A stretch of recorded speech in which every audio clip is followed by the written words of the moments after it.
Hey everyone, and greetings! In this video we complete the levels 70 to 71 quests of Shadowbringers main story progression. That takes us to Lakeland, Amarang, Calusia, and back again, ending with the first dungeon of the X-Pack, Holminster Switch. Some audio issues are abound in this video, although they're mostly fixed by the end. Apologies, still figuring things out, still a little amateurish, but yeah, I think getting better with each one. Of course, there will be spoilers for Shadowbringers level 70 to 71.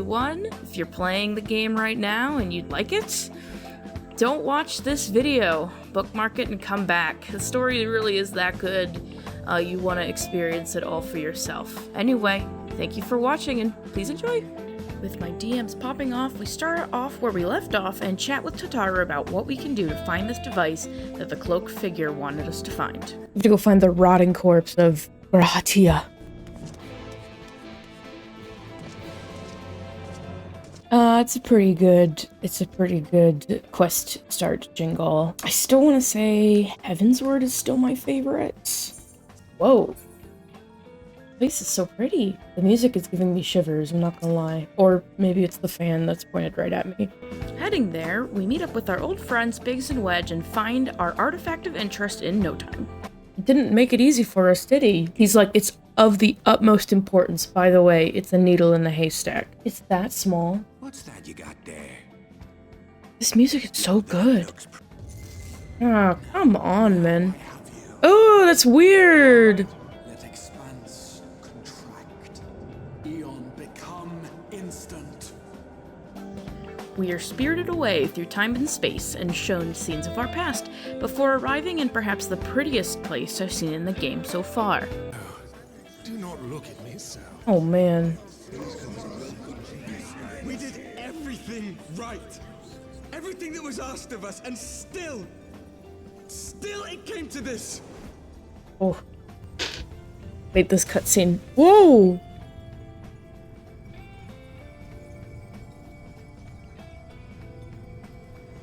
Oh. Your time has not yet come.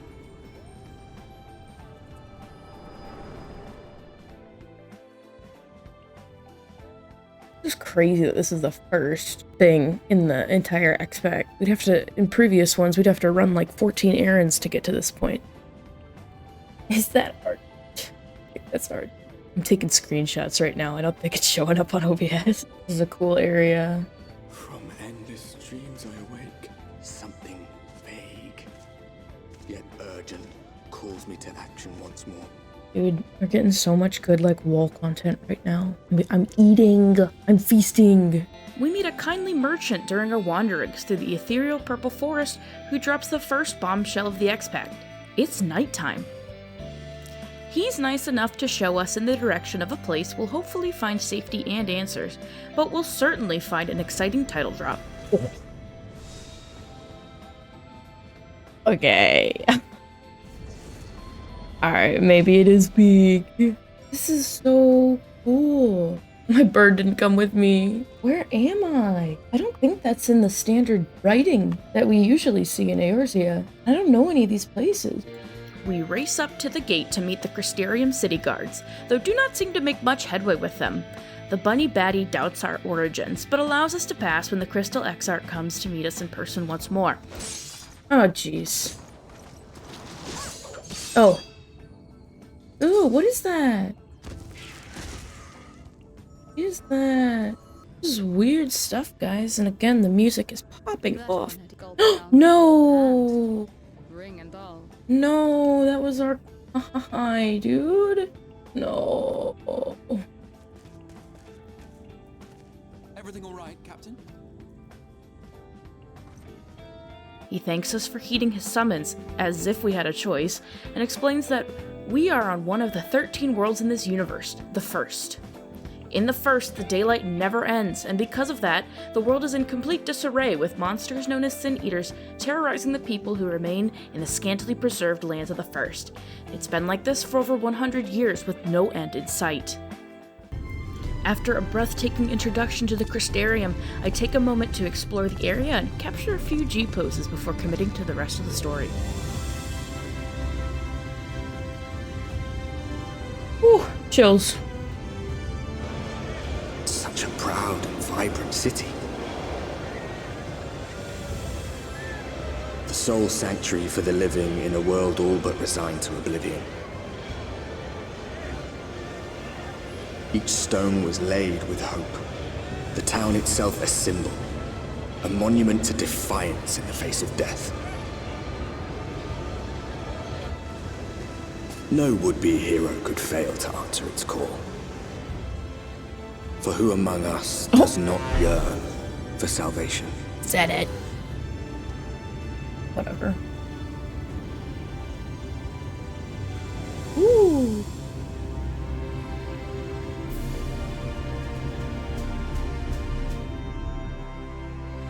There we go. It has begun.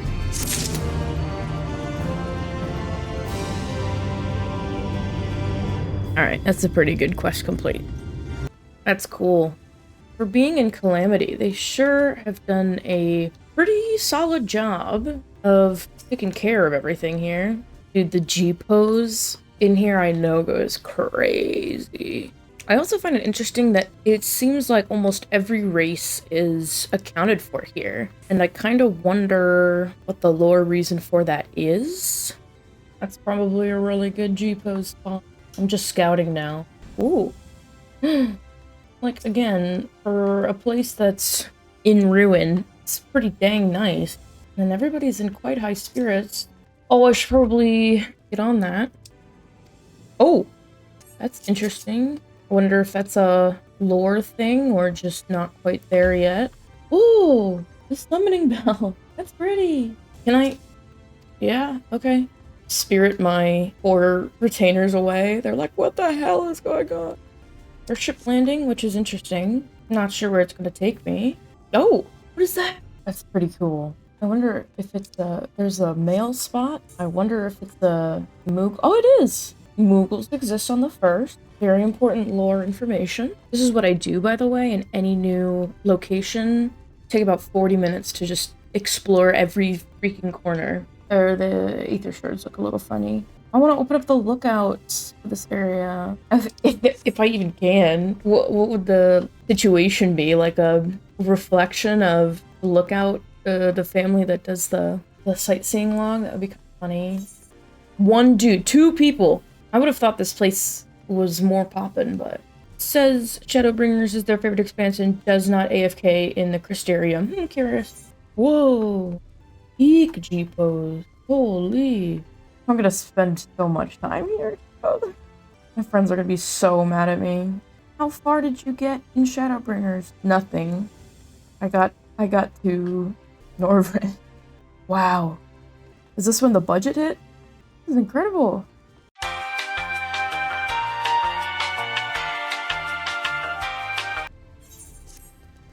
So pretty.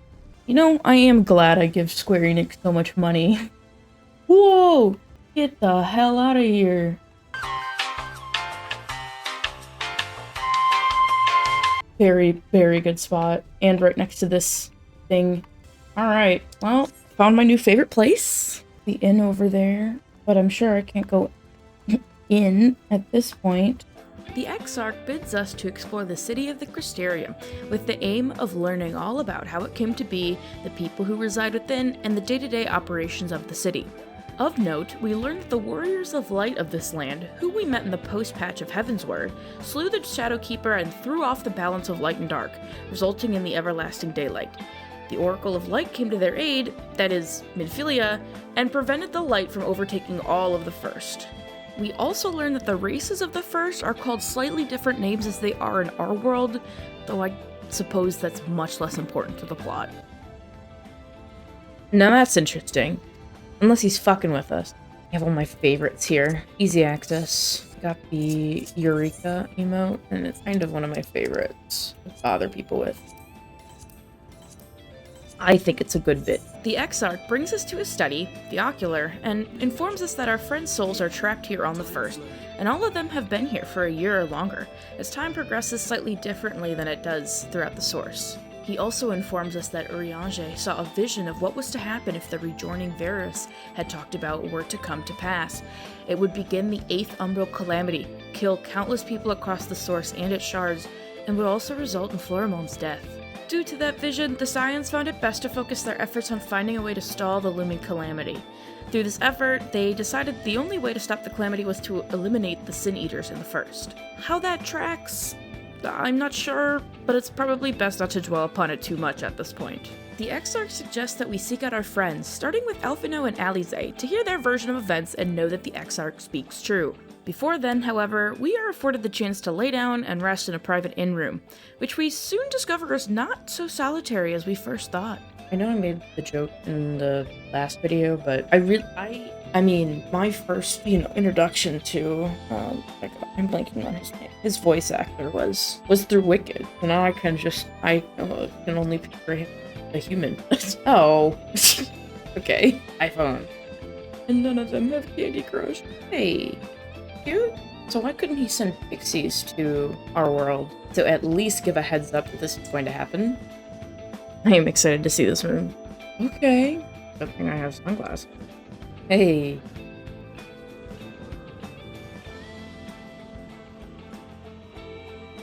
Good to see you again. The warrior of light from the source. Okay, so I don't think he thinks it's good to see me again. My real name is Ardbert. I used an alias in the source. A daft one, looking back. I made fun of him a lot for that. My fucked up version of my role. With Ardbert not convinced that we could do much to help, we get some shut-eye and head back to the Ocular. Why is he sleeping like that? Where the Exarch sends us on our way to meet up with Alphino and Alize. Choosing to visit Alize first, we head out to the deserts of Am-Areng, which, you guessed it, has some of my favorite music in the game. Beginning to sound like a broken record here. No pun intended. Am-Areng. Yeah. From this past Earth, the nation of Sands of Amber. I spoke with. Or just peak even. I got to hear this one live. Really good. Yeah, no idea what the problem is here with my mic, but I'm overanalyzing the music on my way over to Mordsuk. What is this battle music?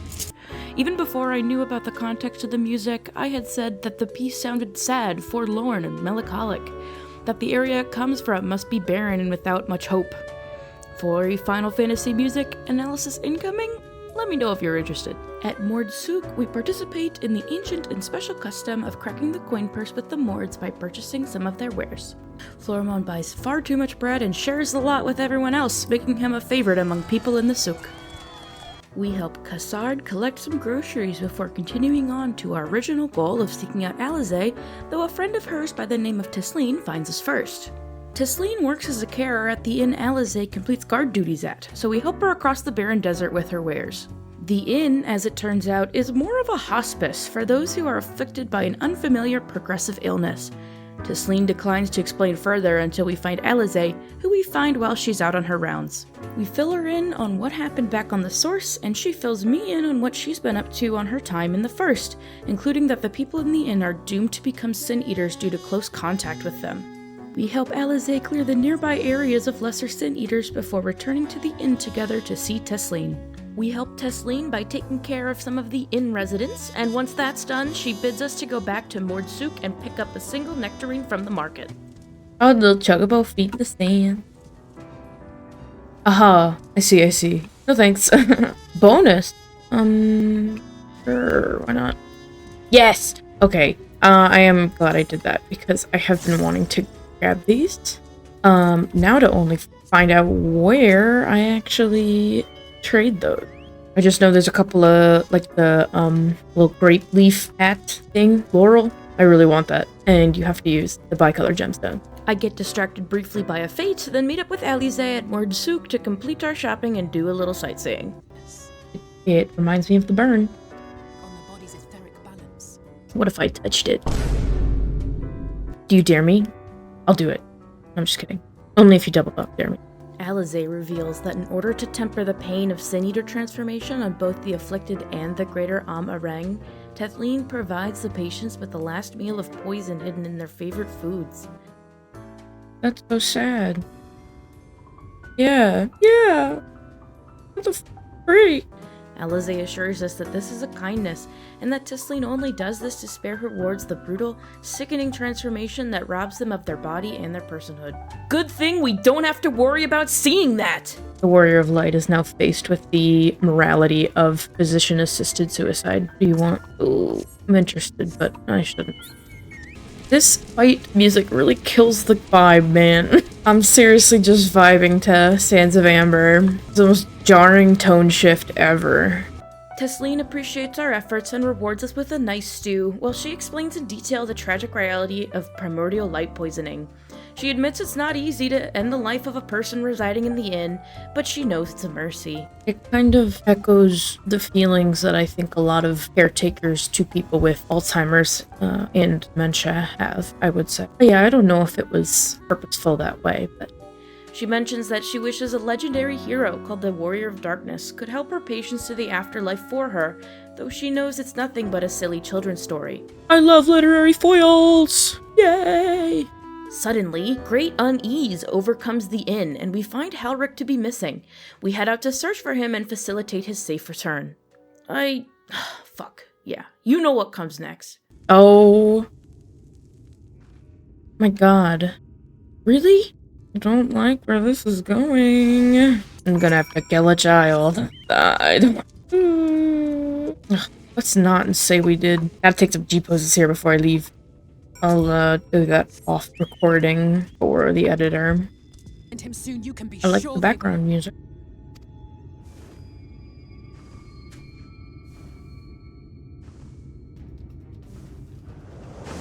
What's that?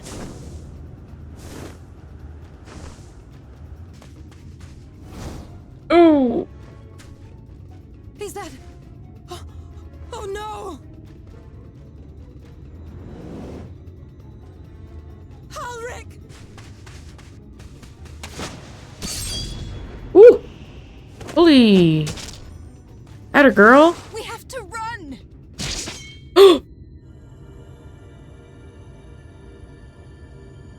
What?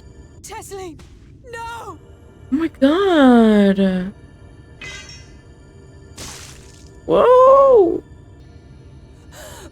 We all deserve happiness. Wherever we can find it. Man.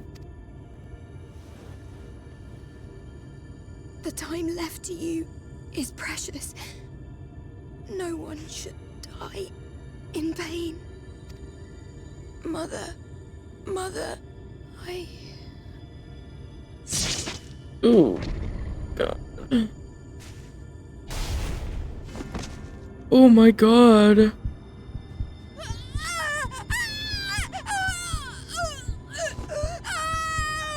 Ah!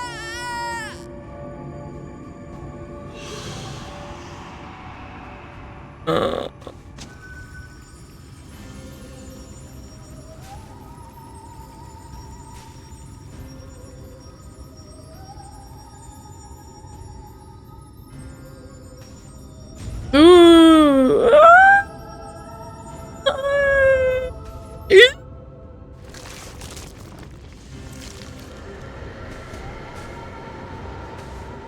It's just not fair! It's not fair! Ugh, dude.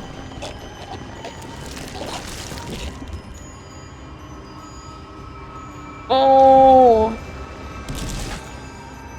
Oh.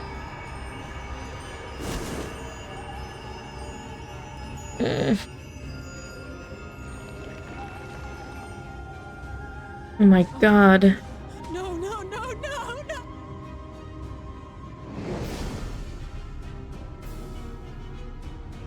That's so horrifying. Forgive me, Alice. Ugh.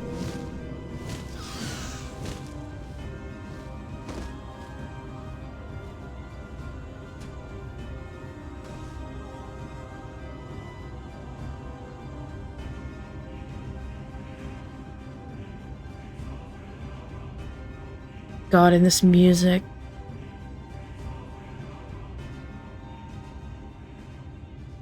Dude, what the hell? It's like barely like the 10th quest in the X pack.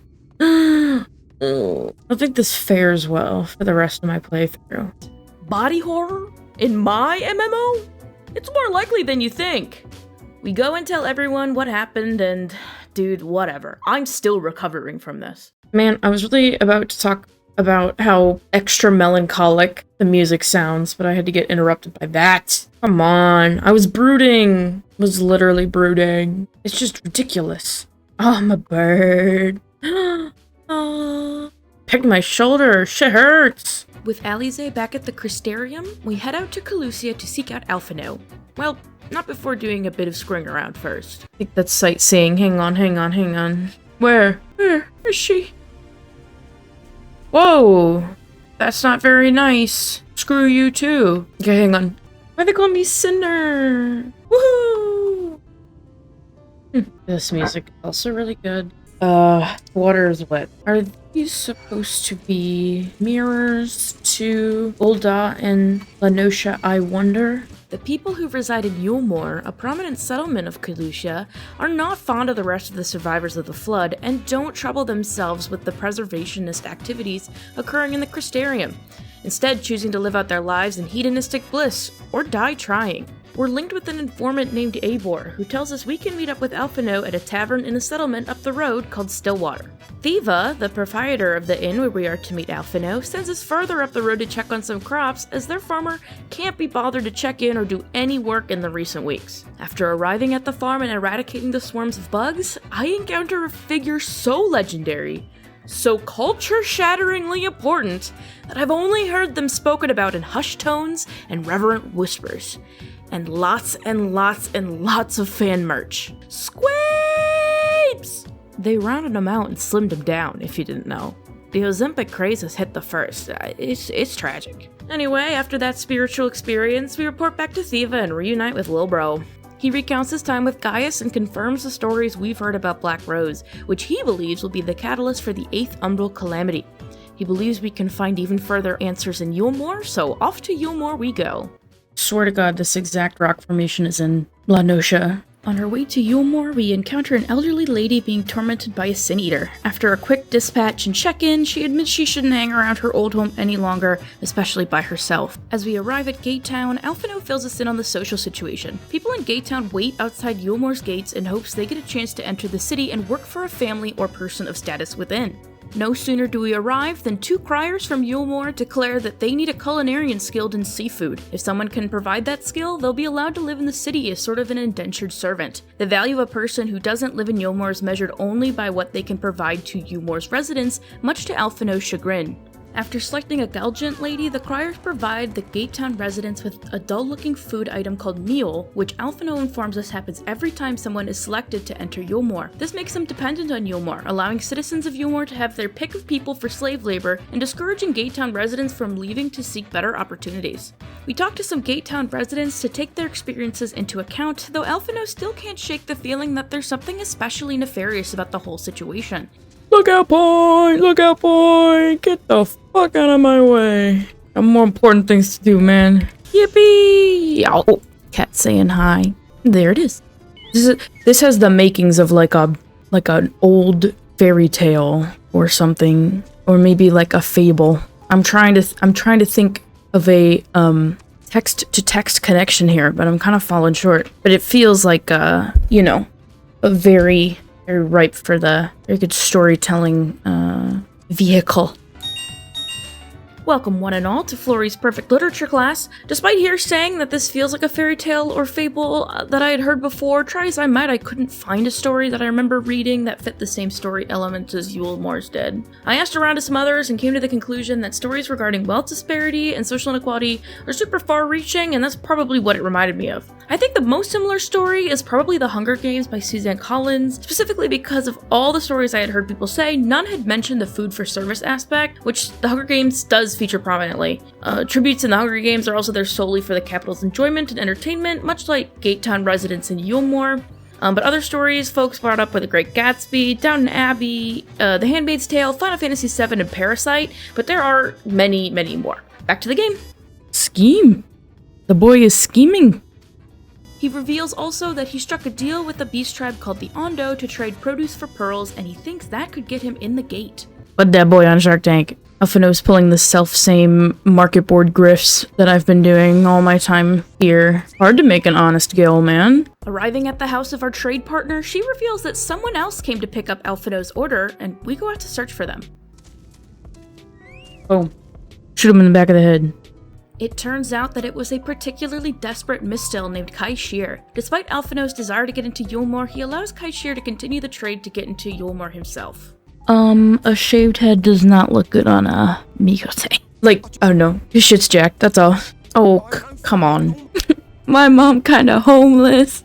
He's so pathetic. Now I kind of feel like a dick for saying to shoot him in the head. In the midst of trying to find another way into the opulent city, we notice a body on a nearby shore. Hang on, brother. I got priorities. Rushing over and aiding the man, he reveals that he was a painter for a healthy couple in Yulmore, and upon not meeting their expectations, the leader of Yulmore, Lord Vothry, threw him out of Yulmore, literally. He said no one dared question such an extreme punishment, as Vothry's word is law. Back at Wright, and to show thanks for the aid, the young painter gives Alphino his paintbrush and informs him that the couple that cast him out will be seeking a new painter if he would like to give it a try. We hear the criers as soon as we return to Gate Town, now seeking a painter, which Alphino swiftly steps forward for. They probably were from here, right? They were like, who can rhyme really good? With yet another batch of meal provided to the Gate Town residents, we continue forward into Yulmore. Ooh. Wow. Redemption is beyond that cursed place. Oh my. That dude's wasted. Madness.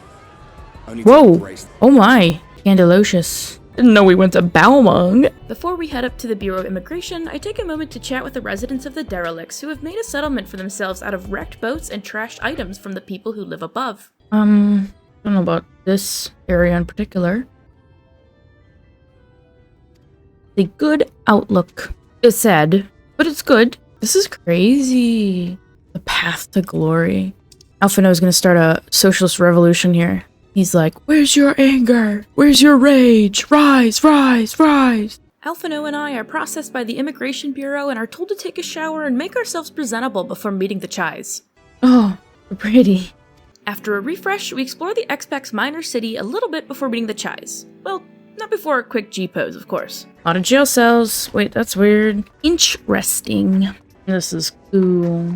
I guess what time it is. That's right, baby. Let's go.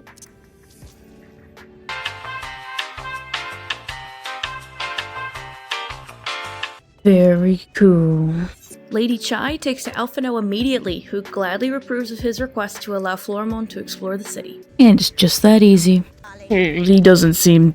Oh, yes, of course, dearest. Okay. Quite right.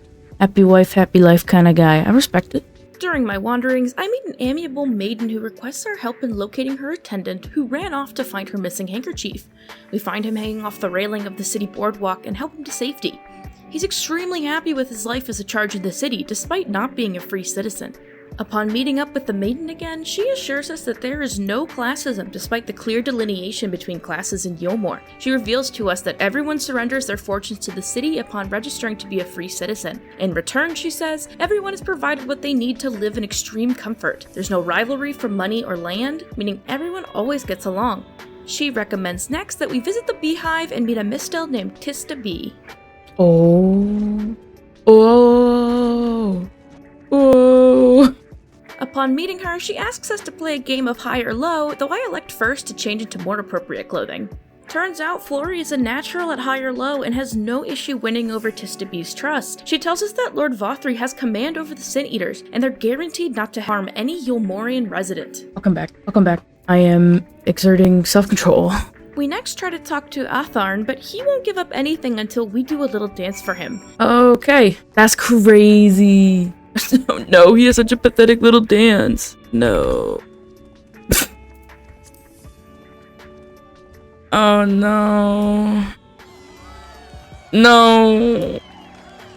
No sauce. No paper. Oh no. That was sad. Indeed embarrassing. I'm gonna kick you out, white boy. Though in my opinion, Flory's performance is far from impressive. Once that display is over, Atharn confirms Tista Bee's initial claims regarding the Sin Eaters, and we head back to Alphino.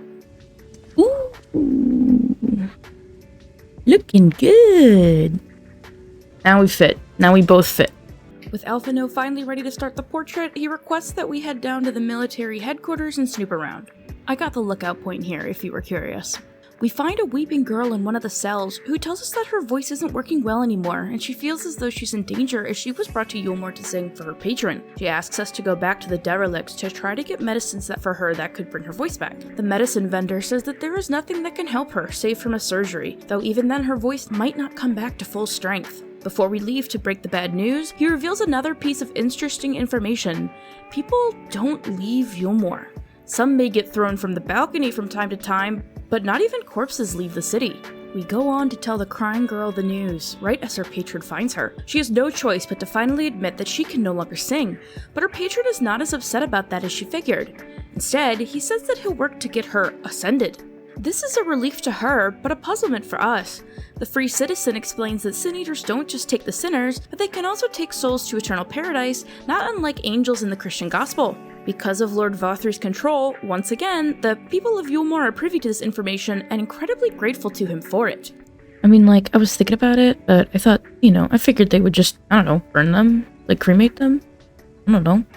Chai Nuz is not impressed with Alphino's initial sketch, but before he could start another, a commotion sounds from above. The criers return and reveal that there was a malicious actor in the city, and all are invited to the offer, where Lord Vothry is, to watch the sentence be carried out. Chai Nuz put aside his issues with the drawing and suggests we go check out the proceeding. It's rare that people get to see such things, so he encourages us to go. Upon arriving at the offer, we're unfortunately met with a former associate. Vothry claims that Kai Shear is a fraudster and has taken far more than he gave. Since Kai Shear wouldn't jump from the balcony, Vothry wanted him instead to sever a part of his arm to feed to the Sin Eaters, though he couldn't do that either. The citizens of Yulmore are not swayed by Alphino's cry of injustice and are firmly on Vothry's side. Vothry offers Alphino repentance by painting him a picture, though Alphino instead tends to Kai Shear, which further infuriates Vothry. Whoa, whoa, whoa! We safely leave the city and part ways with Kai Shear before being stopped by the Chais before we can leave completely. Lady Chai loved the picture and begs Alphino to return to finish it, though he declines. She's disappointed but says she'll make sure we can still come and go from Yulmore as we please. Back at the Crystarium, the Exarch reveals that he thinks we can remove large swaths of Sin Eaters from the First if we slay extremely powerful Sin Eaters called Light Wardens, though it's easier said than done. The Exarch explains that if a shard becomes unstable, excess energy will enter the source and destabilize it, eventually causing a calamity as the shard expands all its energy to rejoin the source. Getting rid of the Light Wardens will restore balance to the forces of light and dark in the First, preventing a rejoining from happening. On cue, Lina enters the Ocular and reveals that Sin Eaters are attacking Holminster Switch, and we're needed right away. I'm distracted by a fate and promptly get my shit kicked in before returning to the story path. I get what I deserve, I suppose. Might Chocobo die? Hello? Oh, I'm gonna die. Oh, I'm gonna die. Oh, it's over. It's so over. Oh, wait. Oh.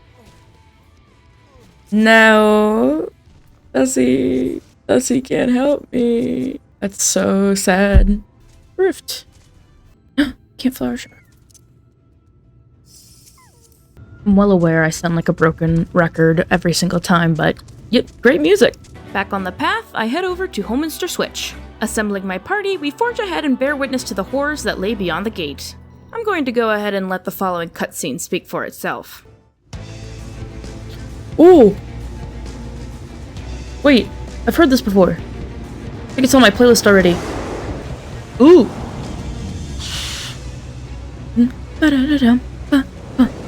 Alphino didn't get the, clothing memo. Oh my goodness. Not the bear! No! Gross. Easy. This is so cool. I'm 1000% G-posing here. Wrong way. Excellent. Dude, dire. Bro, it sucks. I don't think it's worth using. Crystal Exarch, please wall to wall. Hello, Alphino, hello. Leave the healing to me. Yeah. Kick Alphino. No, I'm just kidding. This is gross, you guys. Disgusting. Oh! Wow. If monster, why hot? Can't even see her. What's that? Whoa. Whoa, my goodness. It's hype, it's hype. The music's so good. Okay. I guess she's French. She can say it. Oh shit, it's bad.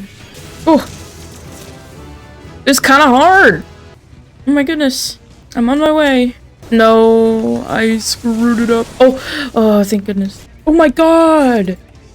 Oh my god. I don't like that. Kill these motherfuckers, dude. What even is that? What even is that? I can't even look. It's gross. Oh my goodness. Oh my goodness. Dude, I'm like upset. Like, this is actually fucked up, dude.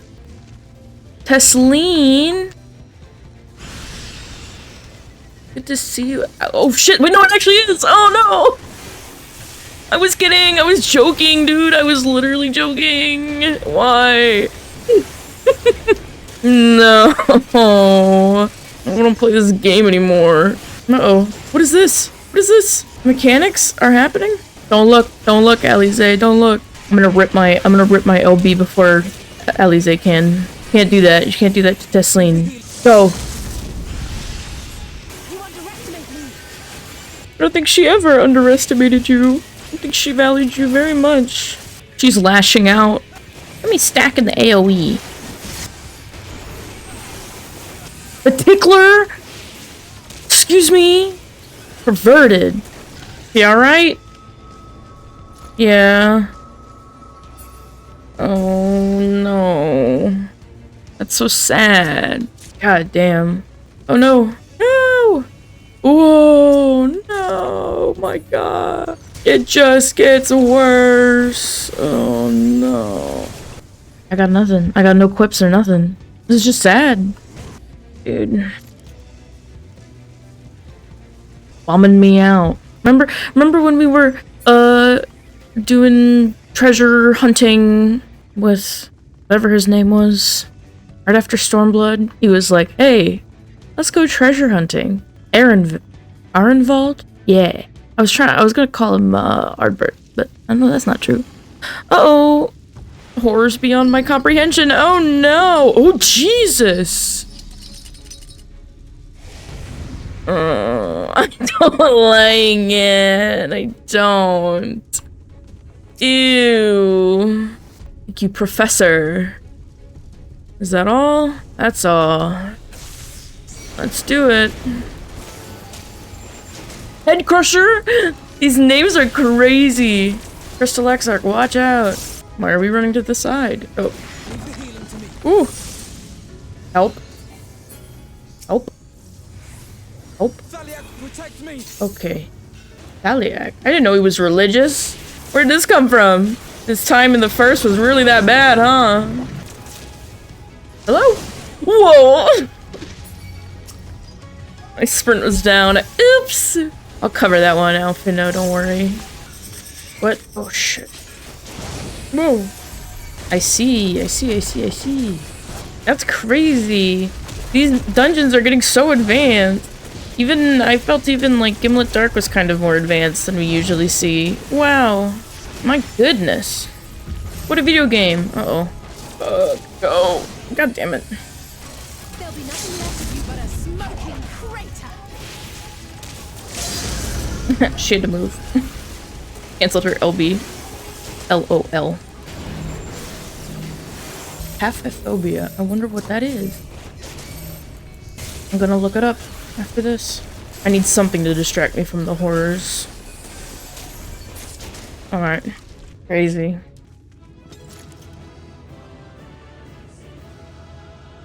Yeah. There's no fist bump for that one, I think. I'm gonna look up that thing. Hang on.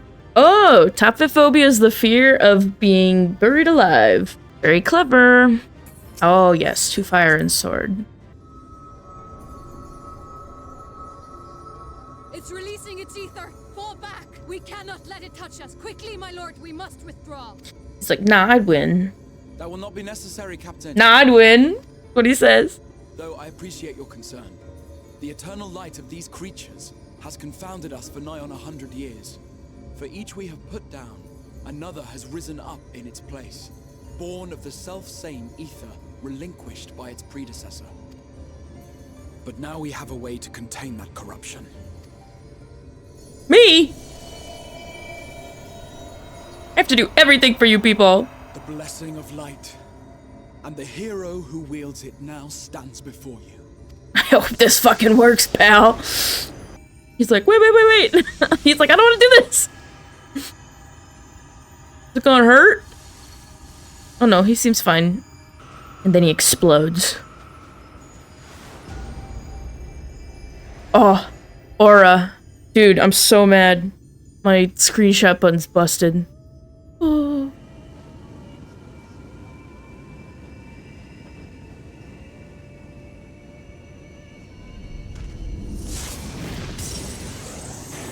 How did he know to do all that?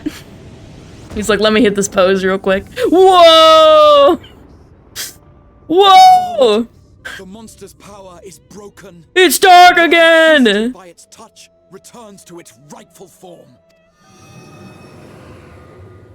I can't believe it. They can't believe it. I can't believe it. I hope I can still take some G poses in Lakeland though. Please. I didn't really take any before this. I thought it would. Hopefully it's not too different. Wow. I've never been so happy to see the stars. I wonder if they have to like remake the constellations, you know? Probably not the most important thing now that I say it out loud. Forget that I said that. Hey! They're like, what the fuck? What's that? Have they ever seen it? Are there like pictures, maybe? Like in a book? I wonder? They've never seen the sky before, the night sky before. That's crazy. They're like, that one looks like a bear somehow. Fuck, I took like no G poses while the light was still up. Oh no. The warrior of darkness has come. Something like that. Sure. Yeah, we'll just go with that. Your hair's clipping. Makes me sad. Wow. What a first batch of quests this was. My lord? Don't do that. How many years have I waited for this moment? Stand up. For the one possessed of her blessing. For you. Lori doesn't like this. Look. No. that's not in my canon. The Sin Eaters will have no choice but to retreat. Here you go. Step Yet one. Our victory is far from complete. Never mind. Though be that as it may, I concede it was wrong of me to summon you to this fight against your will. I accept your apology. Because that was cool. And I got to have a hype moment in Aura. Life, I will one day atone for that deed. But for the present, Go do the rest. I beg you stay Yeah, and see okay. this fight to its conclusion. Cast down the wardens and restore darkness to the first. I would have done it anyway. Whoa, hey. I don't know what he would really say. Guess this. I understand there is much at stake here, Exarch, but why do you risk yourself so readily? It must have been a dangerous drain on your ether to summon even one person across the rift. I do it for my people, of course. To give the Crystarium the tomorrow it deserves. That is true now, yes, but the city had yet to be built when you first called forth the Crystal Tower. I'm simply curious to know what prompted you to commit yourself so completely to this particular course. A ghost. There are things which we can ill afford to lose. I don't like that answer. I fear the events of the day may have taken their toll. Alizé's like, dude, are you monologuing? Despite appearances, I am an old man. Sure. Alright. How hard can the rest of them be? This X-Pack's gonna be done by next week. Surely. Goodness, I didn't take my damn G-poses while the light was up. God damn it. It should give you a warning. Take your G-poses now. Put it back, just for a little bit. I don't give a fuck about VAW3. VAW3 could choke and die, but clearly he doesn't have that much difficulty eating food. Yeah, I fat-shamed VAW3. What are we gonna do about it? It does look very pretty. Wow. And a moon? And a moon? They get a moon? That's awesome. I'm so happy for them. They get a moon. I wonder what, like, oh my goodness. I wonder what, like, mythos or legend they're gonna make about the moon. That's so exciting. Make up your own moon mythos. What do they see in the moon? See the rabbit? I can see the face. I don't know. I have a feeling I'm gonna have a ghostly visitor again. Oh, the night theme. Oh, it's good. Yeah, a lantern. Dude, how many? Dude, all the, like, blacksmiths are like, we gotta make these to yesterday, dude. Oh, it's even better, dude. Wow. Oh?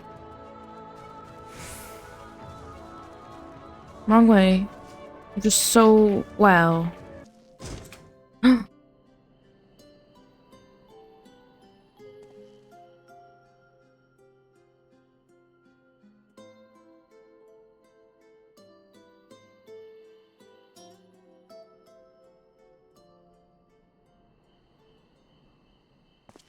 So it's your lot's turn to be the warriors of darkness, is it? It's funny how things work out. There's a fanfiction waiting to be written here. I know that you need telling, I'll bet you've lost plenty. But I wonder, what will it cost you this time? I don't like that. Ardbert is still unconvinced we will have what we need to save the First, nor that we are prepared for the personal loss that will come with our effort. What's that about? Alright, I almost forgot about that. Oh. Ah. Dude, what the fuck is he doing? Out of my way!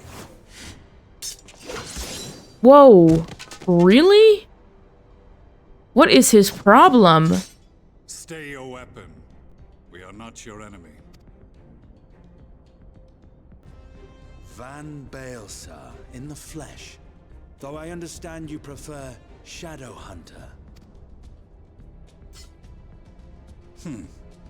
You are in contact with the Scions, I take it.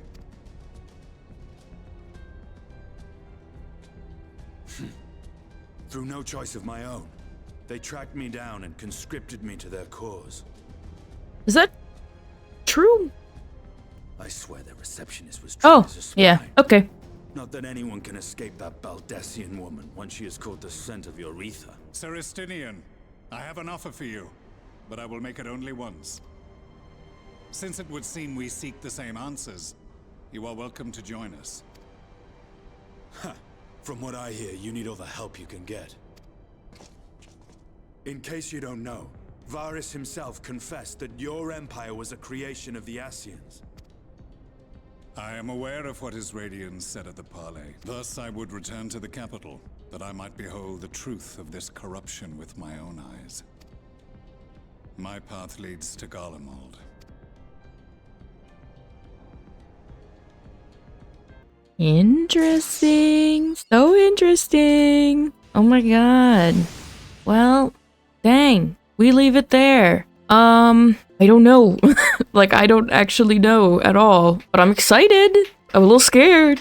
I think it's gonna get worse. I think it's gonna get a lot worse. But I think Ishtola and Urianger are next. And finally, Urianger is gonna get out of his ugly ass clothing from 2.0. God damn it.